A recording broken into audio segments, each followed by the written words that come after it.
family offices were lending directly to trade finance and stuff like that and getting great rates of returns, and there was no intermediary in the middle. And I think what you're saying is we can do that all over again to the massive prime broking industry, both in traditional markets and in crypto markets, because the hedge fund industry is nascent but growing. I kind of predicted the financial crisis did well from it and the European sovereign crisis. And it was the European sovereign crisis that taught me about collateral crisis, and that nobody knows who owned what collateral. BitcoinZella stands out with its simplicity and clarity. We've crafted an experience that anyone can dive into, whether you're a crypto expert or just a new to the crypto world.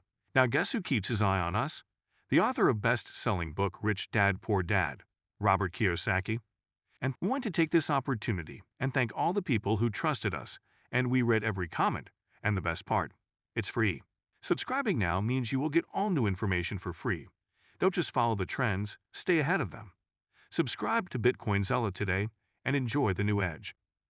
Raoul Pal is here to explore Bitcoin's transformative power and Donald Trump's influence on the global economy. We'll examine volatile markets, key trends, and shifting politics. Stay tuned for more. Bitcoin doing what? Basically just being another stable. But I don't think that could happen ahead of the legislation, the stablecoin legislation. They're trying to get that legislation done ahead of the August recess. So it would be, fourth quarter or something like that would happen. But, it'll be interesting to see where the TradFi leans into Ethereum or not. I don't know where else they go, to be honest. If you're JP Morgan, right, you're unlikely to go to Solana, or it's because they're more closed ecosystems, right? The monolithic chains versus, the others. It just feels that it's almost impossible to make that decision. They're not going to go to somebody brand new either. Right. Not JP Morgan. So it's kind of like it's ETH shit or bust. That's what I get to when I think this thing through. I'm like, I don't see any other solution that's possible at this stage. Yeah, well, and that's what the next 12 months will show us, is how these platforms evolve. I think, the challenge Solana has is, the situation that we have with Libra and the meme coin thing, that those are things that don't induce TradFi to come in and play in your ecosystem. And they're not bad things. I mean, they generate huge amounts of fees for the network, and I don't begrudge them that at all.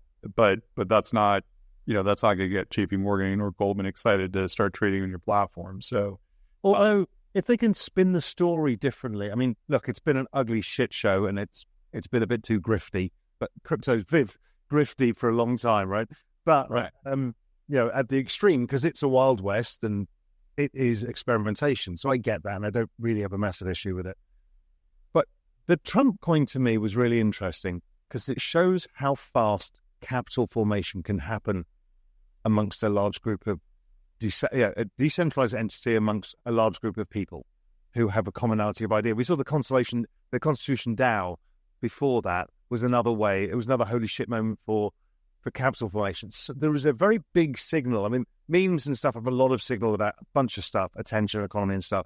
But for capital formation, I think it was a big moment. Michael Saylor, co-founder of Strategy, formerly MicroStrategy, recently hinted the firm could be preparing for another big Bitcoin purchase. This buzz arose after he posted a Bitcoin tracker online, noting that recent transactions were missing. Observers suspect Strategy may aim for a $2 billion buy, boosted by plans to raise funds via convertible bonds. The company's 21-21st plan targets $42 billion for BTC, split evenly between equity and fixed income offerings. Strategy has morphed into the largest corporate holder of Bitcoin, earning its stock a spot in the NASDAQ 100. Its last purchase on February 10 added 7,633 BTC worth $742.4 million, bringing total reserves to 478,740 BTC today. Those holdings are valued at $47 billion against a $31.1 billion investment. Saylor's stance has inspired over 70 publicly traded companies to follow suit, underscoring his influence in driving Bitcoin adoption. Meanwhile, rumors swirl that fresh BTC buys could come sooner than later. ETH overbuilt capacity, right? Block space, which is fine because over time, let's say the financial system moves, you go to any bank, any hedge fund, any asset manager, they all use Microsoft. Not one uses Apple or Google, right? So this weird way the financial system works, it's like once the decision is made, they do that. It was the same with the IBM mainframes. It's the same in all of this shit. And I have a feeling that it's ETH to lose because it is battle-tested, has the Lindy effect, it has the layer twos, you can spin up a private-ish blockchain but still public. You've got control over the ecosystem, everything there. So I kind of get the idea that, Solana, could that be used for exchanges or Sui? Yeah, sure, because low latency, high TPS. But for the kind of big stuff that you're doing, it feels difficult not to be on ETH. Yeah, I think that it's a constant debate that we have, and if you look at why we built Provenance blockchain back in 2018 and then rebuilt it in 2020, it was because at the time what we had was ETH at Ethereum. It wasn't even that it was slow and expensive; it was the predictability, right? It was certainty of being written, and when I lift an offer ahead of it, I expect to be done. I don't expect to hear that my block wasn't written and come back in 15 minutes. And then the proof of stake networks were coming up, or in Solana's case, proof of history. And the challenge we had there was they were functioning like gold data sets, right? So if I put a loan on a network like that, the loan would go to the validators and be written, and I couldn't let my customer PI information or anything else be exposed to a network that I couldn't control. And what we ended up doing with Provenance is build a structure where it acted as a data validation agent, but not a golden data set. So what goes to when I put a 5 gig loan on Provenance, the 5 gigs goes into an encrypted object store. What goes to the validators is the 256 character hash of that data. And when I trade that loan with you 3 months from now, so it's sort of like a zero knowledge. That's right. Action, right? And when I trade that loan 3 months from now, it will validate that loan is true. If it's not true, it can't tell you what's wrong with it. But that's okay, right? And so, we opted for that to build into that. And at the time, we were overly focused on TPS because, the reality is when you're trading loans and asset-backed securities, you don't need high TPS. No, they're single transactions of big size. I mean, we might do 100 transactions a day on that ecosystem right now, right? So it's not high frequency yet.